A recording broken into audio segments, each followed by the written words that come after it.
This Family Life News podcast is made possible by the support of listeners like you. It's the Noon Report from Family Life, bringing a Christian worldview to what's happening in New York, Pennsylvania, across the country, and around the world. Weather with Kevin Williams, plus special features and reports with the Family Life News team.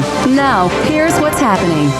Fanning the flames. Good afternoon. Welcome to the broadcast. It only takes a spark to get a fire going, and LA is bracing for more of that today. Strong winds have returned to Southern California. That's creating new challenges for fire-weary firefighters battling those historic blazes. NBC's Morgan Chesky starts us off from the Pacific Palisades. Early estimates suggest that these fires may have cost upwards of $275 billion in damages. And right now, the cause is still unknown, and this firefight far from over. The death toll from the fires is up to 25 now. 30 more are missing.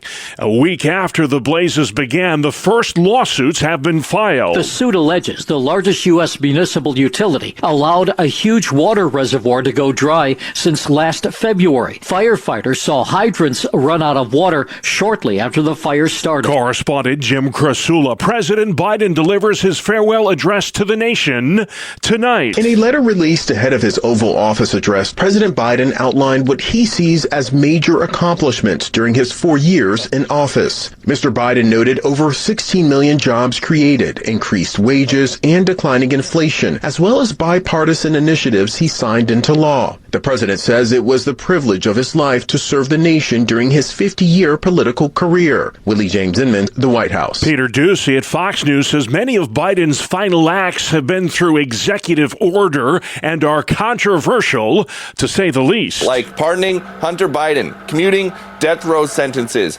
giving Hillary Clinton and George Soros medals of freedom, closing off new areas of drilling offshore, transferring prisoners out of Guantanamo Bay, giving more money to Ukraine, and taking Cuba off the state sponsor of terrorism list. Biden's farewell address from the Oval Office set for 8 p.m. Iowa Senator Joni Ernst says she will endorse Pete Hegseth for defense secretary. That show of support a huge boost for the nominee, who appeared yesterday before the Senate Armed Services Committee. We won World War II with 7 four-star generals. Today we have 44 four-star generals. We don't need more bureaucracy at the top. We need more warfighters empowered at the bottom. South Carolina Congresswoman Nancy Mace gives high marks for how Hegseth handled the vetting process. I hope that other nominees and other appointees had their number 2 pencils out and were taking notes, because this is how it's done. Confirmation hearings continue today for several more Trump cabinet picks. They include Pam Bondi for Attorney General, John Ratcliffe for CIA Director, and Marco Rubio for Secretary of State. The U.S. House has passed the Protection of Women and Girls in Sports Act. It bans federal funding from any school that allows transgender athletes to participate in female sporting events. House Speaker Mike Johnson. Last Congress, we voted on this legislation as well. We will note that not one single Democrat joined us. Today was an improvement. It's bipartisan. We had 2 Democrats that joined us, but it's shameful. There should have been many, many more. Former NCAA Division I athlete Adriana McClam. We're seeing momentum on our side for this one. It's a step towards common sense being common, that XX does not equal XY, and that women's sports are for women. McClam says polls show an overwhelming majority of Americans oppose biological boys competing against girls in high school and collegiate athletics. South Korea's president arrested overnight in a massive show of force by police. Law enforcement officers scaled barricades and barbed wire to reach the presidential compound. Yoon Suk-yeol declared martial law last month, prompting his impeachment and subsequent arrest. This is a first in South Korea's history, a sitting president being arrested. Yoon Suk-yeol had been holed up at his residence in Seoul since being impeached last month after that short-lived declaration of martial law. Police surrounded Yoon's compound before dawn. Some cut through barbed wire. They used ladders to climb over buses that had been parked as barriers by a security detail. Yoon said in a video that he agreed to go to avoid a violent clash. Correspondent Janice Mackey Freyer in Seoul, South Korea, off of Florida's Space Coast overnight. Ignition. SpaceX launched a pair of lunar landers for American and Japanese companies. Space consultant Bill Harwood. The instruments are going to study things like methods for removing dust from future landers and spacesuits. One will drill beneath the surface, another will study X-ray emissions, and another will find out if GPS navigation signals from Earth can be used all the way out at the moon. One of the lunar landers is due to reach the surface of the moon by March. The other will arrive a few months later. Inflation picked up last month. A brand new report from the Labor Department shows the consumer price index rose almost 3% in December. It's about energy for the month of December. According to the government, energy accounted for over 40% of the monthly increase in the CPI. Business analyst Jill Schlesinger says gas, eggs, and used cars led the way on inflation last month. And with obesity a growing health problem, there's concern that diagnostic methods are falling short. An athlete sporting lots of muscle and little fat can have the same body mass index, or BMI, as someone with little muscle and lots of fat, which could see him or her falsely diagnosed as obese. So a global commission's now recommending that BMI only be one of multiple methods used to diagnose obesity. It's also calling for cases to be distinguished as either chronic, where excess weight is affecting organ function, or preclinical, where health is at risk but there's no ongoing illness. Correspondent Vicki Barker. Still to come on the Noon Report for Wednesday. Backyard roller coaster keeping kids in school, and Hochul's call for tax relief. Good afternoon. I'm Kevin Williams. Still a few lake flakes to track this afternoon. An area-wide light snow comes our way tomorrow. Forecast details come your way in 10 minutes. All right, Kevin, thank you very much. We do have a lake effect snow warning in effect for parts of western New York still. Folks in southern Erie, Wyoming, Cattaraugus, and Chautauqua counties are under the gun until 4 o'clock tomorrow morning. An additional 6 to 12 inches is possible by then. Gusty winds will also create blowing and drifting snow, making travel treacherous at times. New York Governor Kathy Hochul stressed affordability in her fourth State of the State speech yesterday. She unveiled a $1 billion middle-class tax cut that would benefit nearly 8.5 million New Yorkers. The tax cut I propose today and will fight for in the coming months will deliver the lowest tax rates in 70 years. The governor also proposed tripling the child tax credit, making school meals free of charge, and offering taxpayers inflation reduction checks later this year. I think this is a very important speech for her. She has been underwater with her polling numbers, meaning her negatives have exceeded her positives, her unfavorables have exceeded her favorables. That's encouraging some Democrats to start talking openly about challenging her in a primary. Political pundit Carl Calabrese. She's got to just stop the bleeding right now. I don't think there's anything she could do in one speech to get people to back off, but she needs editorial boards across the state to be editorializing that it was a good speech, good initiatives, and a good start to the new year. That's what she needs. At least put a pause on some of the open talk about taking her out next year. Also in her State of the State, Hochul said she wants to codify abortion as protected emergency medical care and make community college free for students ages 25 to 55 if they pursue degrees in high-demand fields.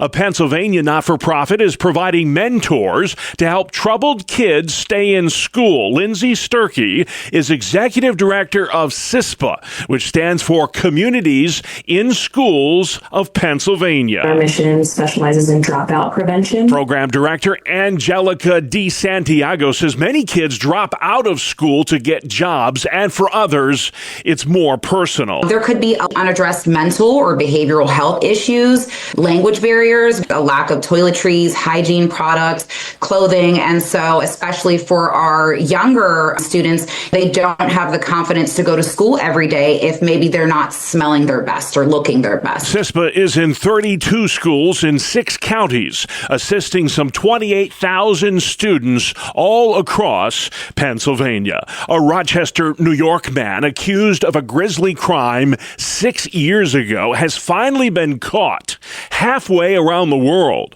Police say 50-year-old David Johnson doused his wife with a flammable liquid and then set her on fire in 2019. That woman survived but suffered severe burns. Johnson was taken into custody in Uganda, where he was living under a different name. He's been extradited back to Rochester and remains behind bars today. The family of another Rochester man announcing a new civil lawsuit following his death. 43-year-old Robert Brooks died while in the custody of the Marcy Correctional Facility in Oneida County last month. His fatal beating by over a dozen guards was captured on video. You don't get away with this. We're going to patrol your communities. Oh, yeah. We're going to patrol your blocks. Yep. Yeah. We bringing people from other states. That's right. Yeah. We're going to fix racism in Marcy, New York. Brooks' family is demanding the prison where he died be closed, demolished, and turned into a public park in his honor. We have an update on the sudden resignation of Buffalo, New York's top cop. He's not just stepping down, he's stepping away. Former Buffalo Police Commissioner Joseph Gramaglia confirmed he submitted retirement papers to leave the department he led for the past 2 years. Acting Buffalo Mayor Chris Scanlon said different philosophies in policing led to commissioner changes. Meanwhile, Deputy Commissioner Alfonso Wright has been appointed as acting police commissioner by acting Mayor Chris Scanlon. This reportedly came as a surprise to the Buffalo City Council, and the acting mayor is facing scrutiny over the sudden Buffalo Police Commissioner change. Gramaglia was appointed Buffalo Police Commissioner by former Mayor Byron Brown in 2022. Dee Haley, Family Life News. Thank you, Dee. The Real ID deadline is fast approaching. Starting May 7th, you will need it to fly anywhere, enter a federal building, or gain access to a military base. If you don't have Real ID, you should contact your local DMV to find out how to get that driver's license upgrade. Pennsylvania Congressman Scott Perry is giving a thumbs up to Pete Hegseth, the man tapped to serve as the nation's next defense secretary in the new Trump administration. The Pentagon hasn't passed an audit ever, and that's under the secretaries of defense we've had. I guess my point is we haven't done very well so far. Why don't we try something new? In a wide-ranging interview with ABC 27, Congressman Perry said that California wildfires are not an act of God. They're the consequence of extreme climate change policies, he says, seen nowhere else in this country. Look, this is a man-made disaster born from poor decision-making, poor leadership, and decisions that actually reflect a political ideology as opposed to a solution to the problem. Pennsylvania Congressman Scott Perry. Experts warn that home insurance rates in New York and Pennsylvania will go up as a consequence of the historic wildfire losses in California. The Steuben County, New York Health Department has just launched a new harm reduction vending machine. It's located outside the fire department in the village of Addison and provides 24/7 access to free life-saving tools such as Narcan or fentanyl test strips. Officials hope the vending machine will help reduce drug overdose deaths. Some people build swing sets in their backyard, but one Columbia County, Pennsylvania man has taken that to a whole different level. Michael Chorba has an entire roller coaster in his backyard. Some people collect or buy antique cars and fix them up. This is very similar. It's just a lot more fun. He built the coaster for his grandchildren, but it may be in violation of local zoning laws. Ultimately, if it fails, they would fine me. And at that point, I would have to, disassemble and try to find a new buyer for the coaster. Chorba's awaiting word from the Mount Pleasant Zoning Board to see if he gets to keep the roller coaster in his backyard. A Buffalo, New York pizzeria is guaranteeing a Bills win over the Baltimore Ravens this weekend in their AFC divisional playoff game. Pesky's Pizza and Wings says if the Bills don't win, anyone who orders a large pizza and 20 wings online, they get their money back. That deal is good through tomorrow. The refunds will come in the form form of an online gift card. The Bills play the Ravens at 6:30 Sunday night on CBS. We've got more sports next. It's the 2-minute drill on Family Life. Good afternoon, I'm Randy Snavely. Bob, it was not a good night for the regional teams in professional sports. All but one of them lost. In Philadelphia, the 76ers continue to struggle after falling to the Thunder 118-102. Justin Edwards led the team with 25 points off the bench, but that's because Philadelphia played without Paul George, Tyrese Maxey, and Joel Embiid, all of whom are out with injuries. The Sixers have now lost 3 straight and will host the Knicks tonight. In Brooklyn, the Nets were the only team that pulled off the victory as they did it in a convincing fashion, snapping a 5-game losing streak. The Nets never trailed as they got 24 points from Cam Johnson and 20 from Noah Clowney. They easily beat Portland 132-114.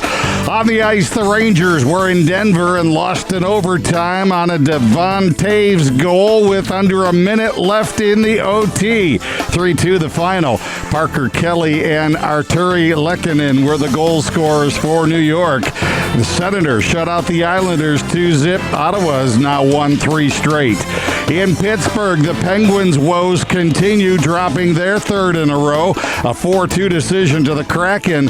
Philip Tomasino and Brian Rust both scored for the Pens. And the Flyers fell to the Blue Jackets in a shootout 3-2. Scoring for Philly were Bobby Brink and Owen Tippett. A couple of upsets in men's college basketball. Number 4, Florida lost an 83-82 thriller to unranked Missouri.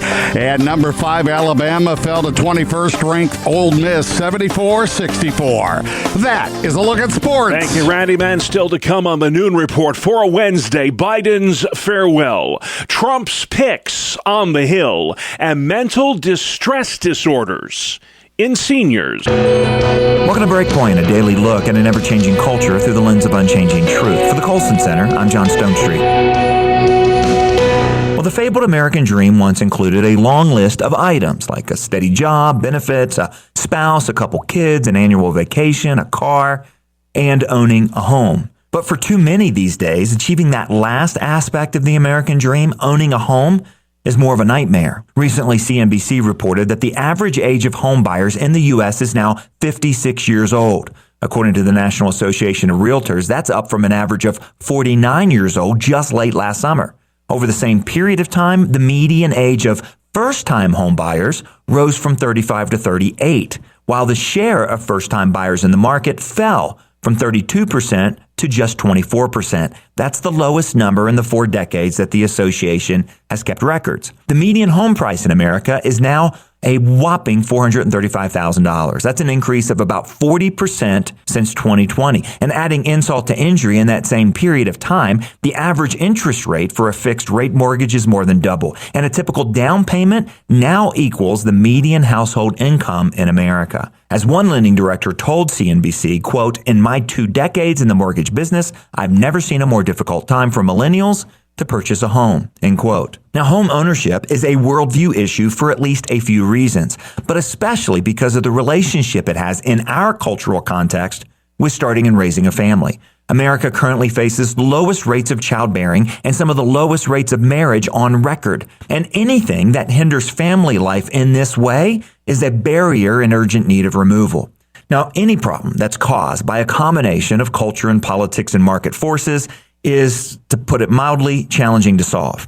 A great first step here is for more communities and for more developers to prioritize family-friendly housing solutions. And an incredible example of that is the Manti Group, a multi-generational Christian-owned manufacturing set of companies in Petoskey, Michigan. Their portfolio of divisions and companies is impressively diverse, from heavy construction to forest products to mobile home and RV resorts to real estate. And one of their newest projects is a manufactured home community in a town called Pine Pond. The purpose of this handsome neighborhood, built on a former gravel pit, is to address the lack of starter homes in this rich lakeside resort town. Specifically, the Mantis want to help the service industry employees on which their community depends afford to live near their places of work. The new homes in Pine Pond sell for as little as $170,000. That's a fraction of the cost per square foot typical for that area. A rent-to-buy program assists residents to save for the down payment. And the daycare center and classes on marriage, parenting, and finances help new couples build stable families. This kind of innovation, to build for the buyer and not just the bottom line, could go a long way toward making America family-friendly again. It's an example of the church being the church, of Christians asking what's missing here that we can innovate and contribute. Christians throughout history have seized these kinds of opportunities, and God has often rewarded their faithfulness. Like the Manti Group in northern Michigan, Christians in all corners of culture are tackling problems with new approaches and old ideas. I pray they're successful, because affording a home and filling it with a family should not be a mere dream, American or otherwise. For the Colson Center, I'm John Stonestreet with Breakpoint. All right, John, thank you. Outside we go next, Kevin Williams. Here is your family life weather forecast. The call for this afternoon, Europe cloudiness, flurries, local lake snow and flurries, an inch or two in some spots in the lake belts, temperatures peaking in the 20s. Tonight, clouds will prevail, but flurries will fade, low temps teens. Tomorrow, cloudy, some light snow will arrive, the high in the 20s. Mostly cloudy Friday, a touch of snow, and a high then reaching into the 30s. All right, we'll take it. Thank you, Kevin. This is the Noon Report on Family Life. Great to have you with us today. I'm your host, Bob Price, and here's what's happening. Wednesday, the 15th of January, already halfway through the month. Santa Ana winds have returned to fire-ravaged California, and that is very bad news, says reporter David Melkoff. All it takes is a couple embers. All it takes is a strong wind, and sometimes these little tiny crispy edges of trees and leaves, those can just catch fire. Correspondent Griff Jenkins. We are not out of the woods. That's the message from the officials, because they are still expecting these red flag warning winds to pick up, could be 50, 60 miles an hour, as there are 2 active fires here still burning. The death toll from the fires is now 25. 30 more are missing. President Biden gives his farewell address to the nation tonight. Jared Halpern at Fox News. The president has spent his final week of the presidency trying to defend his administration's record on foreign policy and the economy and cement his legacy. But he will leave office with lagging approval ratings and Democrats out of power in Washington. The president's farewell speech set for 8 p.m. from the Oval Office. President-elect Trump takes office in 5 days, and today 3 of his key cabinet picks are undergoing confirmation hearings on Capitol Hill. His Secretary of State pick, former Florida Senator Marco Rubio. The potential CIA chief, John Ratcliffe's hearing will be split into 2 parts, one open, one classified. And all eyes on Pam Bondi, the former Florida AG Donald Trump has tapped to lead the Department of Justice. That job so critical that the hearing will be split across 2 days. Correspondent Garrett Hake on the Hill. Yesterday, things got personal on the Hill. At Defense Secretary nominee Pete Hegseth's hearing, Virginia Democrat Tim Kaine made things real personal. You were still married and you just had a child by another woman. Again, how do you explain your completely false charges against me? Media critic Joe Concha says for Americans who watched that, they saw Pete Hegseth getting Brett Kavanaugh yesterday in terms of the personal attacks and bringing up all these stories based on anonymous sources. Oklahoma Republican Markwayne Mullin apologized for the way certain Democrats treated Hegseth. And I appreciate your willingness to sit here and listen to some of these undignified attacks. Hegseth secured the support last night of Iowa Senator Joni Ernst, which almost guarantees he'll win confirmation as soon as next week. House Republicans have passed a bill that bans transgender athletes from competing in girls' sports. Speaker Mike Johnson. This is a commitment that we have made because it comports with what is right and what is common sense. The Protection of Women and Girls in Sports Act withholds federal funds from any school that would allow biological boys to compete against girls. I'm mad that we as women have to beg for equal rights. I'm mad that we have to beg for privacy in areas of undressing. And I'm mad that we have to beg for safety on the court or on the field. Former NCAA Division I swimmer Riley Gaines. South Korea's impeached president has been detained in a massive law enforcement operation at his presidential compound. Just as his parliamentary impeachment took 2 tries, investigators have successfully detained President Yoon Song-yeol at the second attempt amid tensions outside his official residence with a crowd of pro- and anti-Yoon demonstrators. Reporter Alex Jensen in Seoul. You're listening to the Noon Report, a midweek edition on Family Life. Welcome back to another edition of Real Answers, a regular Wednesday feature during the Family Life Noon Report, where we discuss the issues that matter to families with licensed mental health counselor Christopher Anderson. Welcome, Chris. Good to be here, Mark. Good to have you. And tough topic we'll tackle this time around, mental distress among seniors, which seems to be on the rise. New CDC numbers that came out, and they were kind of distressing. Yeah, they were. We're definitely seeing an upward trend in this as well. There's a wealth of data that came out of that, but what do you know? A lot of it traces back to the good old pandemic, the gift that keeps on giving. Absolutely. They mentioned that nearly 10% of older adults experience mental distress regularly. That was almost a 25% increase from the last time they checked that in 2015. So why the surge, do you think? As you pointed out, I think coming off of the heels of this pandemic, we're still trying to understand what are the long-term ramifications, not only physically, but also socially and psychologically as well. And, older folks, they're facing not only what we've all had to face, which is the uncertainty that we went through, but also phase of life type challenges as well. They're in their golden years, and some of them are, let's say, in nursing facilities or otherwise are not as well supported by their families. Let's say their family and friends have already passed away.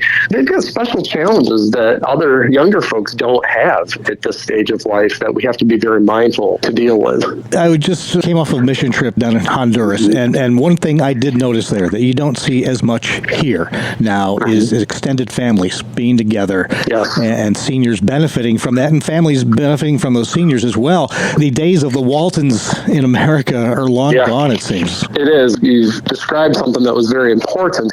When I was a full-time missionary, not too terribly far from Honduras and on the island of Jamaica, I noticed the same thing, that a lot of times families are very much connected still geographically. I mean, it's not uncommon, and especially in rural areas of countries such as Honduras and Jamaica, you're going to find a family plot of land where you've got aunts and uncles and brothers and sisters living kind of all within the same geographic area where they can kind of take care of one another. And you see that a lot more in nations of that nature now. Here in the United States, our lifestyle, and our, if you want to call it our affluence, has given us the ability to spread out. You might have families that live in California if you're from the East Coast and vice versa, where you don't have the luxury of popping over real quick to sit with somebody or going to buy somebody's groceries or support somebody with your physical presence. Right. And so with folks that are in their senior years, their golden years, that can translate into having fewer folks that can physically be there to monitor their safety or to meet their needs. So some real definite cultural differences from what you experienced while you were in Honduras and I was in Jamaica. Right. You're listening to Real Answers. I'm Mark Webster, along with licensed mental health counselor Christopher Anderson, talking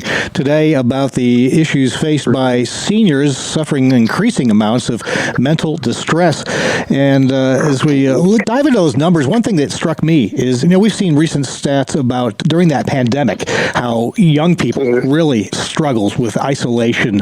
It left a lasting impact on them, and seniors are certainly suffering a lot of that as well when they're already kind of up against it as seniors. Yeah, and you're right, and Mark, and another form of isolation is, we can call it technological isolation, okay? Right. Some of the folks that are in their, like I said, in their later years of life, all the technology that is changing at just an absolutely rapid pace is really intimidating.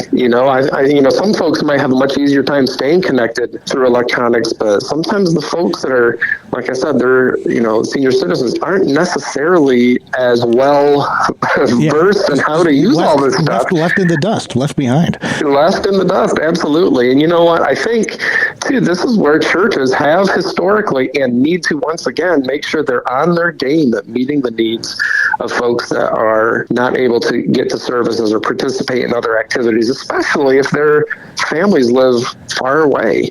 This is something that, again, churches need, and I've spoken about this before in other segments too, Mark, where churches can be very creative in developing ministries that really reach out to the community and meet these needs, and then encourage their members to say, folks, here's a need, here's our circumstance in our community. We need folks to be willing to step up and plug in to help meet the needs of these seniors in our community. And whether they're attending the church or not. The church really, and it is biblical, they are tasked to do this, and we need churches to step up and stand in the gap. Honor your parents. Absolutely, and the parents of others, too. Parents of others, too. Very good. You've been listening to Real Answers, a Wednesday feature of the Family Life Noon Report, where we discuss the issues important to families with licensed mental health counselor Christopher Anderson. Thanks as always, Chris. Absolutely, Mark. All right, great discussion today, guys. Thank you very much. Real Answers airs Wednesdays during the Noon Report. You can subscribe to, listen to, and share this feature, as well as all our original podcasts at Apple Podcasts, Spotify, YouTube, or FamilyLife.org.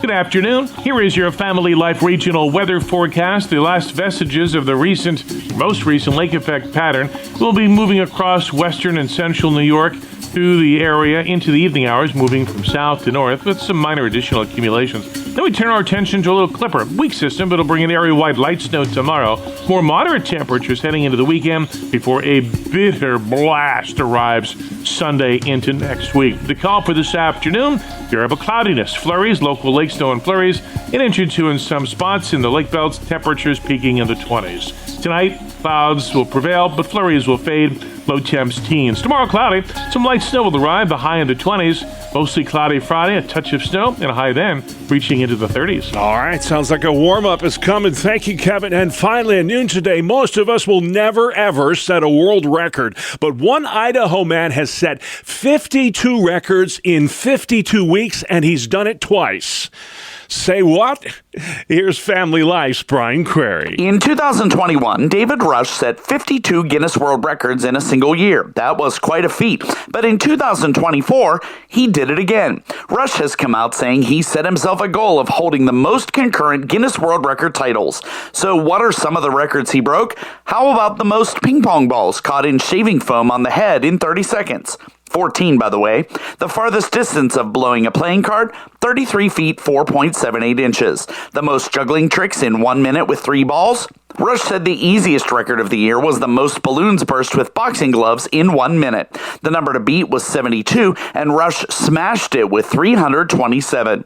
And according to a post Rush made on YouTube, it doesn't look like he plans to stop anytime soon. What record should I break this next year? Comment below. And we'll see you in 2025. Brian Query, Family Life News. Thank you very much, Brian. Breaking records left and right, that guy. Makes me tired just thinking about it. And that's our world, the world we live in. Wednesday, January 15th. I'm Bob Price. Family Life News. You've been listening to the Noon Report, heard weekdays on Family Life. Thank you for listening.